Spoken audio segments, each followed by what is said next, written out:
ശാസ്ത്രീയ ഉപനിഷത്ത് പഠനം ക്ലാസ് 268. നമ്മൾ 59ാമത്തെ ഉപനിഷത്തായിട്ട് തൈത്തിരീയ ഉപനിഷത്താണ് നോക്കുന്നത്. അതിൽ ഏഴാമത്തെ അനുഭാഗമാണ്. ഇതിൽ പ്രപഞ്ചവും നമ്മളും രണ്ടെണ്ണമായിട്ട് തരംതിരിച്ചുകൊണ്ട് പറയുകയാണ്. പ്രപഞ്ചം ആദ്യം ബ്രഹ്മം എന്തായി മാറി? ബ്രഹ്മമാണ് പ്രപഞ്ചമായി മാറിയത്. അത് ജീവനില്ലാത്ത വസ്തുക്കളെയാണ്. ബ്രഹ്മം, നിർഗുണമായ ബ്രഹ്മം, ഈ 14 ലോകങ്ങൾ പ്രപഞ്ചമായിട്ട് മാറി. ഈ പ്രപഞ്ചത്തിൽ അതിനാണ് ആദിബൗദ്ധിക ഭക്തി എന്ന് പറയുന്നത്. പ്രപഞ്ചം, ബാഹ്യലോകം, പ്രപഞ്ചം. പിന്നെ ജീവജാലങ്ങൾ ഉണ്ടായി. അപ്പം ജീവജാലങ്ങളുടെ ഉള്ളിലൊരു ലോകമുണ്ട്. അത് നമുക്ക് മുറിച്ചു നോക്കിയാലേ കാണാൻ പറ്റും. അതിനാണ് ആധ്യാത്മികം എന്ന് പറയുന്നത്, നമ്മുടെ ഉള്ളിലുള്ളത്. പക്ഷെ ഇതെല്ലാം ബ്രഹ്മം തന്നെയാണ് പ്രപഞ്ചമായി മാറിയത്, നമ്മളായി മാറിയത്. അപ്പോൾ എല്ലാം ബ്രഹ്മം തന്നെയാണ്. എന്നാലും മായയിൽപ്പെട്ടത് കൊണ്ട് എല്ലാം വ്യത്യസ്തമായി തോന്നുന്നു എന്നേ ഉള്ളൂ. പക്ഷെ ഇത് തമ്മിലെല്ലാം എന്തുണ്ടാവും? അപ്പം ബ്രഹ്മം തന്നെയാണ് ഇത് രണ്ടും ആയതെങ്കിലും ഇത് രണ്ടും തമ്മിൽ പരസ്പര ബന്ധങ്ങളും ഉണ്ട്. അതിനെപ്പറ്റിയാണ് ഇവിടെ പറയുന്നത്. അപ്പം 7 ആദ്യം പുറത്തുള്ള ലോകം, ബാഹ്യലോകം, അതിനാണ് ആദിഭൗതിക പങ്ക്തി എന്ന് പറയുന്നത്. അതിലുള്ളത് എന്തെല്ലാമാണ്? ഭൂമിലോകം, പൃഥ്വിലോകം, അന്തരീക്ഷ ലോകം, സ്വർഗലോകം. ഭൂമി, അന്തരീക്ഷം, സ്വർഗമായി തിരിച്ചു, 3ആയി തിരിച്ചു. ഭൂമി എന്താണെന്ന് നമ്മൾ വസിക്കുന്ന സ്ഥലം, അന്തരീക്ഷം മുകളിലുള്ളത്, അതിൻ്റെ അപ്പുറമുള്ളത് സ്വർഗം. അപ്പം ഈ വേദപ്രകാരം സ്വർഗം എന്നത് നമ്മൾ ധരിച്ചിരിക്കുന്ന സ്വർഗം എന്നെല്ലാം പറയുമ്പോൾ എന്തെല്ലോ കാണാനും കേൾക്കാനും ഒന്നും മനസ്സിലാക്കാനൊന്നും പറ്റാതെ വേറെ ഏതോ ഒരു ലോകമാണ്. അതൊന്നുമല്ല. അന്തരീക്ഷത്തിന് മുകളിലുള്ള ഗ്രഹങ്ങളെല്ലാം കൂടുന്നതിനാണ് സ്വർഗം എന്ന് പറയുന്നത്. സയൻസിന് അറിയുന്ന കാര്യം തന്നെയാണ്. അതൊരു ഭൗതിക വസ്തുവാണ്. അതിൻ്റെ ഘടന പൂർണ്ണമായിട്ട് ശാസ്ത്രലോകത്തിന് മനസ്സിലായിട്ടില്ല. പക്ഷെ നമ്മൾ വേദത്തിലൂടെ പറഞ്ഞു കൊടുത്തിട്ടുണ്ട്. 7 ലോകങ്ങളുണ്ട്. ഓരോന്നിലും 7 മരുത്തുക്കൾ വെച്ച് അങ്ങനെ ആകെ 49 മരുത്തുക്കളും അതിൻ്റെ ഘടനയെല്ലാം നമ്മൾ പറഞ്ഞു കഴിഞ്ഞു. അത് ഈ അന്തരീക്ഷം പോലെ തന്നെ ഒരു സംഗതിയാണ് മുകളിലുള്ള സ്വർഗം. മരിച്ചാൽ നമ്മൾ സ്വർഗത്തിൽ പോകുന്നു എന്നുള്ളത് നമ്മളെ ഈ ജനിപ്പിക്കുന്നതിന് പിന്നിൽ പ്രേരിപ്പിക്കുന്ന ശക്തിവിശേഷം ഗ്രഹങ്ങളിൽ നിന്നാണ് വരുന്നത്. ജ്യോതിഷമായിട്ട് ബന്ധപ്പെട്ടതാണ്. അതുകൊണ്ടാണ് അതിനാണ് ആത്മാവ് എന്ന് പറയുന്നത്. അതുകൊണ്ടാണ് അത് അങ്ങേക്കാവുന്നു എന്ന് പറയുന്നത്. ശരീരം നിർമ്മിക്കുന്നത് മുഴുവൻ ഭൂമിയിലുള്ള സാധനങ്ങൾ കൊണ്ടാണ്. അതുകൊണ്ട് അത് ഭൂമിയിലേക്കും പോകുന്നു. അർത്ഥത്തിലേ എടുക്കുന്നുണ്ട്, അല്ലാതെ വേറെ സയൻസിലോട്ട് കാണാനേ ഉള്ളൂ, വേറെ ഒന്നുമില്ല. ഇപ്പം പുറത്തുള്ള ആദി ഭൗതികതയിൽ പെടുന്നത് പൃഥ്വിലോകം, അന്തരീക്ഷ ലോകം, സ്വർഗലോകം. പിന്നെ പൂർവ പശ്ചിമ ദിക്കുകൾ, പിന്നെ അഗ്നികോണ്, നിര്യതികോണ് എന്നെല്ലാം പറയുന്ന അവാന്തര ദിക്കുകളായിട്ട് തിരിച്ചിട്ടുണ്ട്. ദിക്കുകൾ ഇത് ആദിഭൗതിക, ഈ ലോകത്തിൻ്റെ ആദിഭൗതിക പങ്ക്തികൾ. അത് കഴിഞ്ഞിട്ട് അതിൻ്റെ അകത്ത് തന്നെ പിന്നെ വേറെ എന്തുണ്ട്? അഗ്നിയുണ്ട്, വായുവുണ്ട്, സൂര്യനുണ്ട്, ചന്ദ്രനുണ്ട്, നക്ഷത്രങ്ങൾ. ഇവയെ നമുക്ക് ജ്യോതിസുകളുടെ ആദിഭൗതിക ഭക്തി എന്ന് പറയാം. ജ്യോതിസുകൾ എന്ന് പറയാം. അഗ്നി, വായു, സൂര്യൻ, ചന്ദ്രൻ, നക്ഷത്രങ്ങൾ, ഇവ ജ്യോതിസുകളുടെ ആദിഭൗതിക ഭക്തി. എന്നെ ജ്യോതിസുകളായിട്ട് കാണാം. പിന്നെ ജലം, ഇവിടെയുള്ള ജലം, ഔഷധികൾ, വനസ്പതി, ചെടികളെല്ലാം, ആകാശം, പഞ്ചഭൂതങ്ങളാൽ നിർമ്മിച്ച സ്ഥൂല ശരീരങ്ങൾ, ഇവയെല്ലാം സ്ഥൂല ജഡപദാർത്ഥങ്ങളുടെ ആദിഭൗതിക പങ്ക്തി. ഇവയെല്ലാം കൂടിയതാണ് ആദിഭൗതിക ഭക്തി എന്ന് അല്ലെങ്കിൽ ബൗദ്ധിക സമൂഹം എന്ന് പറയുന്നത്. അതായത് പുറം ലോകം. അതേപോലെ നമ്മുടെ ഉള്ളിലുള്ളതിനെയും എന്തു പറയും? അതുപോലെ ആധ്യാത്മിക ശരീരത്തിൻ്റെ ഉള്ളിൽ വസിക്കുന്ന പംക്തികളിൽ പ്രധാനം പ്രാണനുകളാണ്. പ്രാണപക്തി പംക്തി എന്ന് പറയാം. അതേതെല്ലാണ്? പ്രാണൻ, അപാനൻ, വ്യാനൻ, സമാനൻ, ഉദാനൻ എന്നീ 5 പ്രധാനപ്പെട്ട പ്രാണനുകൾ നമ്മുടെ നാഡികളുമായിട്ടിലൊക്കെ സഞ്ചരിക്കണം. അതാണ് നമ്മളെ നിയന്ത്രിക്കുന്നത്. പിന്നെ നേത്രം, കണ്ണ്, മനസ്സ്, ശബ്ദ, വാക്ക്, ത്വക്ക് ഇവ സമുദായങ്ങളുടെ പംക്തിയായിട്ട് പറയുന്നത്.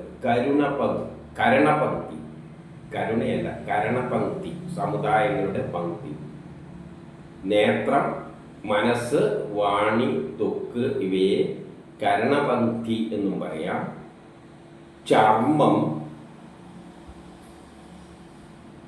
മാംസം, നാഡികൾ, അസ്ഥി, മജ്ജ ഇവ ശരീരത്തിലെ ധാതുക്കളുടെ പക്തി എന്നും പറയാം. ധാതുക്കളുടെ പക്തി എന്നും പറയാം. അങ്ങനെ ഒരു 3 ഇതിനെ തരംതിരിച്ചിരിക്കുന്നു. ബാക്കിയുള്ളതെല്ലാം ഇതിലെല്ലാം അന്തർഗതമായിരിക്കുന്നതാണ്. ബാക്കിയെല്ലാം ഉള്ള ഇതിലെല്ലാം പെടുത്തിയിട്ട് അങ്ങനെ ഒരു 3 തരംതിരിച്ചിട്ട് എന്തിനു വേണ്ടിയിട്ടാണെന്ന് വെച്ചാൽ ബൗദ്ധിക ലോകവും നമ്മുടെ ഉള്ളിലുള്ള ആധ്യാത്മിക ലോകവും തമ്മിൽ ഒരു ബന്ധമുണ്ട് എന്ന് സ്ഥാപിക്കാൻ വേണ്ടിയാണ് ഈ തരംതിരിവ്. ഇവക്ക് പരസ്പരം ബന്ധമുണ്ട്. അത് പുറത്തുള്ള ലോകവും അകത്തുള്ള ലോകവും തമ്മിൽ ബന്ധമുണ്ട്. ഒന്നും വേറിട്ടല്ല നിൽക്കുന്നത്. അതിൻ്റെ തന്നെ പുറത്തുള്ളതിൻ്റെ ഒരു ചെറിയ രൂപമാണ് നമ്മുടെ ശരീരത്തിൻ്റെ അകത്തും ഉള്ളത്. പുറത്ത് സൂര്യനുണ്ടെങ്കിൽ നമ്മളിൽ കണ്ണുണ്ട്. അങ്ങനെ ആ നിലയിൽ അതിനെ കാണണം. അതായത് ആദിഭൗതിക വസ്തുക്കളും ആധ്യാത്മിക വസ്തുക്കളും തമ്മിലുള്ള ബന്ധം ശരിക്കും മനസ്സിലാക്കി ആധ്യാത്മിക ശക്തിയോടുകൂടി ഭൗതിക പദാർത്ഥങ്ങളെയും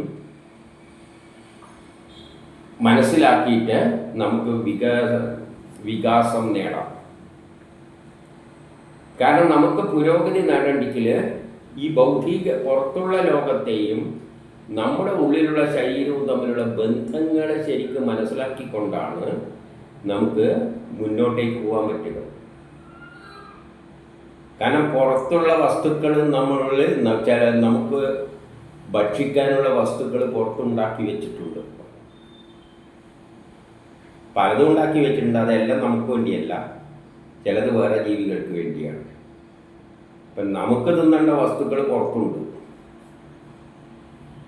അപ്പം നമ്മുടെ ഉള്ളിലുള്ള അവയവങ്ങൾ പുറത്തുള്ളതായിട്ട് ബന്ധപ്പെട്ടിട്ടാണ് ജീവിക്കുന്നത്. അതില്ലാതെ നമുക്ക് ജീവിക്കാൻ പറ്റില്ല. ജലം പുറത്തല്ലേ ഉള്ളത്, അത് നമ്മുടെ ശരീരത്തിലേക്കും ആവശ്യമുണ്ട്. മരുന്നുകൾ പുറത്താവുള്ളത്, അത് നമുക്ക് അകത്തേക്ക് ആവശ്യം. അപ്പോൾ ഇവ തമ്മിൽ ബന്ധമുണ്ട് എന്ന് കാണിക്കാൻ വേണ്ടിയിട്ടാണ് ഭൗതിക ലോകവും ഭൗതിക ലോകവും ആധ്യാത്മിക ശരീരവും അകത്തുള്ള ശരീരവും തമ്മിൽ ബന്ധമുണ്ട്. അത് മനസ്സിലാക്കിയിട്ട് വേണം നമ്മൾ മുന്നോട്ടേക്ക് വികാസം നേടാൻ. ഭൗതിക പദാർത്ഥങ്ങളിലൂടെ ആധ്യാത്മിക ശക്തിയെ വളർത്തുകയും വേണം. ഇവ തമ്മിൽ മനസ്സിലാക്കിയിട്ട് ഒന്നുപയോഗിച്ച് മറ്റേതിനെ വളർത്തണം. ലോകത്തിൻ്റെ പുരോഗതി നമ്മളിലൂടെയാണ് കിടക്കുന്നത്. നമ്മുടെ ശരീരത്തിൻ്റെ പുരോഗതി പുറത്തുള്ള വസ്തുക്കളുമായിട്ട് ബന്ധപ്പെട്ടാണ് കിടക്കുന്നത്. ആദിഭൗതിക ലോക സംബന്ധമായ ഭക്തിയോടുകൂടി പ്രാണസമുദായമാകുന്ന ആധ്യാത്മിക പങ്ക്തിയെ ബന്ധമുണ്ട്. അതായത് ഭൗതിക ലോകത്തിലുള്ള പങ്ക്തിക്ക് നമ്മുടെ ഉള്ളിലുള്ളതാണ് പ്രാണസമുദായ പങ്ക്തി, അതുമായിട്ട് ബന്ധമുണ്ട്. നമ്മൾ നാഡികളിലൂടെ സഞ്ചരിക്കുന്ന സിഗ്നലുകൾ പുറത്തുള്ള ഗ്രഹങ്ങളുടെ ചലനവുമായിട്ട് ബന്ധമുണ്ട്. പ്രാണൻ എന്ന് പറഞ്ഞാൽ ശ്വാസം എടുക്കുകയാണെങ്കിലും നമ്മളെ ഉള്ളിലുള്ള ശ്വാസം പുറത്തുള്ള വായു തന്നെയാണ്. പുറത്തുള്ള വായു തന്നെയാണ് നമ്മുടെ ശരീരത്തിലെ ശ്വാസം. നമ്മുടെ നാഡികളിലൂടെ ഒഴുകുന്ന സിഗ്നൽ സിസ്റ്റം പുറത്തുള്ള ഗ്രഹങ്ങളുടെ ചലനവുമായിട്ട് ബന്ധപ്പെട്ടാണ് കിടക്കുന്നത്. കാരണം പ്രാണൻ ഒരു ലോകത്തിൽ നിന്നും മറ്റൊരു ലോകവുമായി ബന്ധിപ്പിക്കുന്നു. പ്രാണനാണ്, നമ്മുടെ ഉള്ളിലുള്ള പ്രാണനാണ് പുറത്തുള്ള ലോകവുമായിട്ട് ഗ്രഹങ്ങളുമെല്ലാമായിട്ട് ബന്ധിപ്പിക്കുന്നത്. പുറത്തുള്ള ഗ്രഹങ്ങളുടെ ചലനമനുസരിച്ച് നമ്മളെ നാഡികളിലും ചലനം സംഭവിക്കുന്നുണ്ട്. അത് നമ്മുടെ മനസ്സിനെ സ്വാധീനിക്കുന്നുണ്ട്. അതിലൂടെയാണ് നമ്മളെ കർമ്മങ്ങളെ, ഗ്രഹങ്ങളുടെ ചലനമനുസരിച്ചാണ് നമ്മളെ കർമ്മങ്ങളെ മുന്നോട്ടേക്ക് നയിക്കുന്നത്.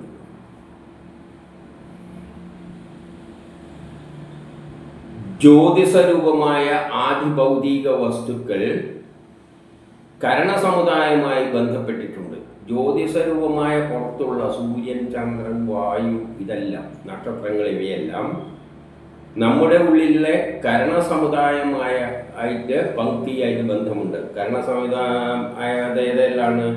കണ്ണ്, മനസ്സ്, വാക്ക്, ഇതെല്ലാമായിട്ട്.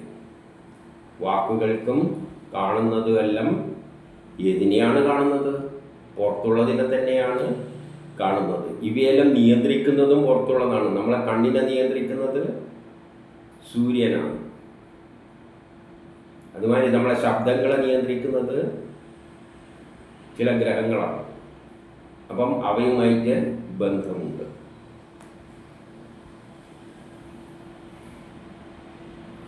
കാരണം ഈ ആധ്യാത്മിക ജ്യോതിസുകളെ, നമ്മുടെ ഉള്ളിലുള്ള ഈ ജ്യോതിസുകളെ, കണ്ണ്, മൂക്ക്, ഇവയെല്ലാം ആദിഭൗതിക ജ്യോതിസുകൾ സഹായിക്കുന്നു. സൂര്യനും മറ്റുള്ള ഗ്രഹങ്ങളെല്ലാം നമ്മളെ ഈ കണ്ണിൻ്റെ എല്ലാം ഫങ്ഷനെ സഹായിക്കുന്നു. ഇനി സ്ഥൂല പദാർത്ഥങ്ങളും ആദിഭൗതിക പങ്ക്തി, സ്ഥൂല പദാർത്ഥങ്ങളും ആദിഭൗതിക പങ്ക്തിയും ശരീരധാതുക്കളുമായിട്ട് ബന്ധപ്പെട്ട് കിടക്കുന്നുണ്ട്. അതായത് പുറത്തുള്ള ജലം, ഔഷധം, വനസ്പതി മുതലായവ നമ്മളെ മാംസം, മജ്ജ, അകത്തുള്ള മാംസം, മജ്ജ മുതലായവയുമായിട്ട് ബന്ധപ്പെട്ടാണ്. മാംസം ഉണ്ടാകണമെങ്കിൽ, മജ്ജകൾ ഉണ്ടാകണമെങ്കിൽ പുറത്തുള്ള സസ്യങ്ങളിൽ നിന്നെല്ലാം കിട്ടുന്നത് വേണം. അതുമായിട്ട് പുഷ്ടിപ്പെടുകയാണ്. പുറത്തുള്ള സസ്യങ്ങൾ, ഔഷധങ്ങൾ, ഇതെല്ലാം കൂടിയിട്ട് വനസ്പതികൾ, ഇതെല്ലാം നമ്മുടെ ഉള്ളിലുള്ള മജ്ജകളെയും മാംസങ്ങളെയും എന്ത് ചെയ്തുകൊണ്ട് പുഷ്ടിപ്പെടുത്തുന്നുണ്ട്.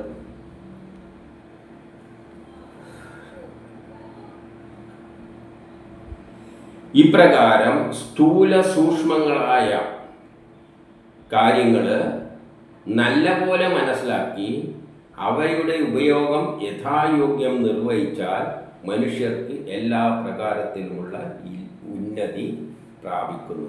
അപ്പം നമ്മുടെ ആന്തരികമായ വികാസം ബാഹ്യമായ വസ്തുക്കളെ ആശ്രയിച്ചാണ് ഇരിക്കുന്നത്. അവയുമായിട്ട് നമ്മൾ പരസ്പരം ബന്ധപ്പെട്ടാണ് കിടക്കുന്നത്. അതില്ലാതെ നമ്മളില്ല, നമ്മളെ കാര്യത്തില്ലാതെ അതില്ല എന്ന് പറയുന്നതിൽ അർത്ഥമില്ല. എന്നാലും പുറമേയുള്ളതിനെ വ്യാഖ്യാനിക്കാൻ നമ്മളും വേണം. അല്ലാതെ നമ്മളില്ലെങ്കിൽ ലോകത്തെ ആര് എന്ത് ചിന്തിക്കാൻ പോകുന്നു? അപ്പം ആ നിലയിൽ നമ്മളെ ഉള്ളിലുള്ളതിനെ പുറവുമായിട്ട് എങ്ങനെ പുറത്തുള്ളതുമായിട്ട്, നമ്മുടെ ആധ്യാത്മികമായ ശരീരത്തെ പുറത്തുള്ള ആദിഭൗതിക ലോകവുമായിട്ട് ബന്ധിപ്പിച്ചുകൊണ്ട് മനസ്സിലാക്കിയിട്ട് ശരിക്കും ഉപയോഗിക്കുകയാണെങ്കിൽ നമുക്ക് എല്ലാ പുരോഗതിയും നേടാൻ പറ്റുമെന്ന് പറയുകയാണ്.